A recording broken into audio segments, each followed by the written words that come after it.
Hello and welcome to Such the Reality. I'm Naina Sareen and you're watching the Reality Rundown. Let's dive into the top stories making headlines today. Assam DGP GP Singh issued the public apology on August 16th, reacting to a video showcasing police using canes on people during a vehicle inspection. Singh stated, "I profusely apologize for unwarranted use of force and harsh measures." The video, which surfaced on X, has sparked an online debate about the conduct of Assam police during routine checkups.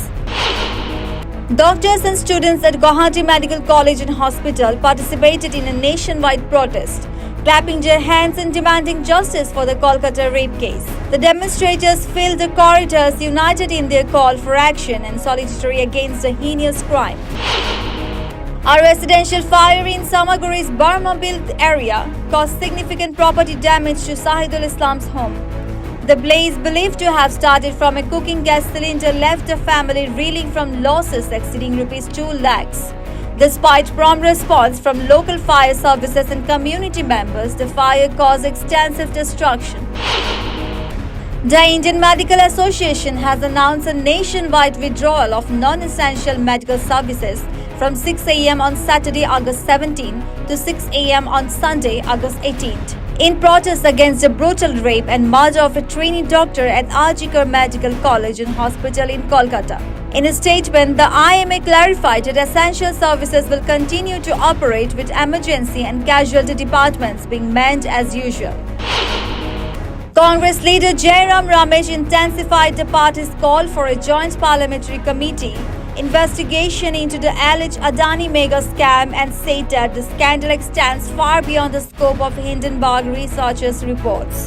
Ramesh's remarks highlighted a series of alleged irregularities involving the Adani group, suggesting a deep-seated corruption that permeates various sectors. BJP MLA Shankar Ghosh staged a dharna at Siliguri Junction railway station, demanding the resignation of West Bengal Chief Minister Mamata Banerjee. The protest highlighted grievances against the current state government, with Ghosh calling for immediate action and accountability. The demonstration attracted attention from local residents and party supporters, creating a significant political stir in the region. ISRO successfully launched the Earth Observation Satellite 8 on August 16 from the Satish Dhawan Space Center, Sriharikota.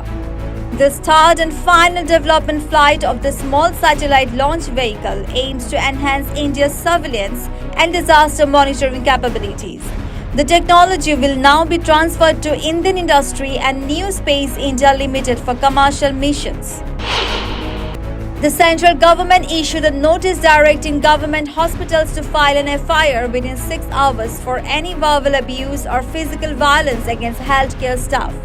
The head of the institution will be responsible for ensuring the FIR is lodged within the stipulated time.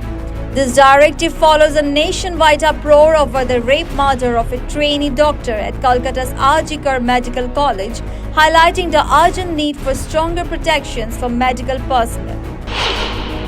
Thailand's parliament has chosen Paetongtarn Shinawatra, the 37-year-old daughter of billionaire tycoon and former leader Thaksin, as the country's new prime minister.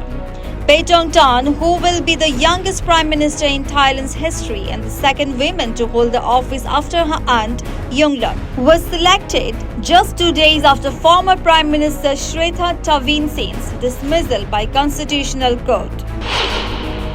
The highly anticipated sequel starring Shraddha Kapoor and Rajkumar Rao has made an impressive debut at the box office, ranking in a remarkable ₹76.50 crore on its opening day. This record-breaking figure positions Street 2 as the biggest opener of 2024, reflecting a tremendous audience response and setting a new benchmark for the year's box office performances. Thank you. For more updates, keep watching Such the Reality.